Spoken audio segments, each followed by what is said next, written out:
साहित्यिक सचेतना YouTube channel पर मैं दीपा नेगी विष्ट चमोली उत्तराखंड से आप सभी का स्वागत और अभिनंदन करती हूँ। मेरा आज का विषय है मनुष्य का मानवीय गुण ईमानदारी पर है। यह कहा भी जाता है कि अगर इंसान जीवन में ईमानदार है तो और सभी मानवीय गुण उसमें ज़रूर मिल जाएंगे, क्योंकि एक ईमानदार इंसान कठोर हो सकता है लेकिन क्रूर नहीं हो सकता। अगर हम ईमानदार हैं तो हम किसी को दर्द नहीं दे सकते, क्योंकि ईमानदारी का अर्थ होता है सत्य का हाथ पकड़ना। हमारी ईमानदारी धीरे धीरे हमारे अंदर उपस्थित सद्गुणों को बढ़ाएगी। हमारे द्वारा किया गया हर काम हमारे व्यक्तित्व को प्रभावित करेगा और लोगों को अपनी ओर आकर्षित करेगा।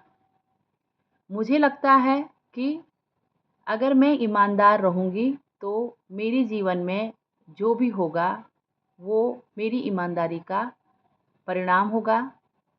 इस ईमानदारी ने मेरे अंदर के हर डर को वह ख़त्म कर देगा, क्योंकि ईमानदारी अपने अंदर आत्मविश्वास को बढ़ाने में मदद करती है और हमारा स्वयं पर विश्वास दुनिया के प्रति नया दृष्टिकोण देता है।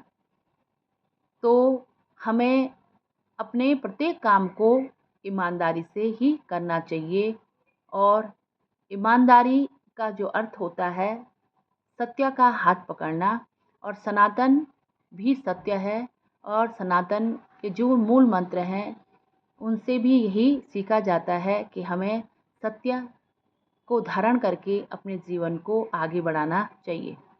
इसी के साथ मैं अपनी सी एक छोटी सी रचना प्रस्तुत कर रही हूँ जिसका शीर्षक है प्यास। जीवन के इस सफ़र में देखा मैंने गली गली, चौराहे पर भीड़ है पड़ी।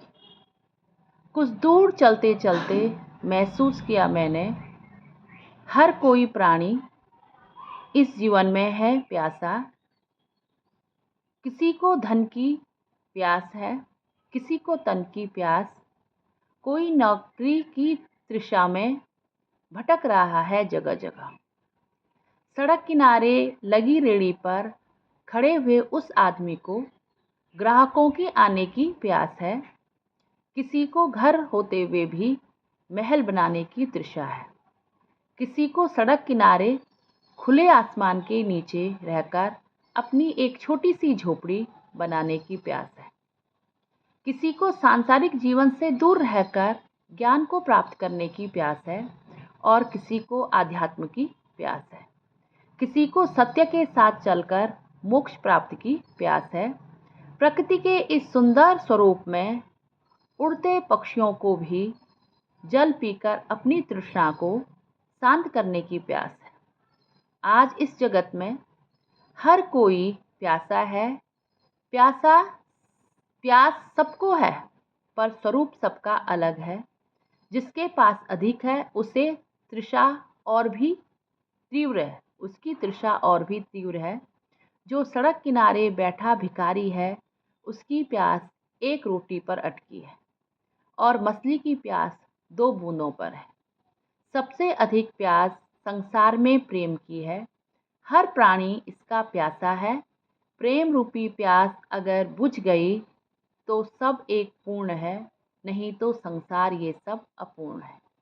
अगर धारण हो सबके जीवन में मोह से हटकर प्रेम रूपी प्यास की 2 बूंदों का, तो सतरंगी होगा सबका जीवन। इसी प्रेम की प्यास को सब में जगाकर तभी यह पूर्ण होगा, अन्यथा यह सब अपूर्ण है। धन्यवाद।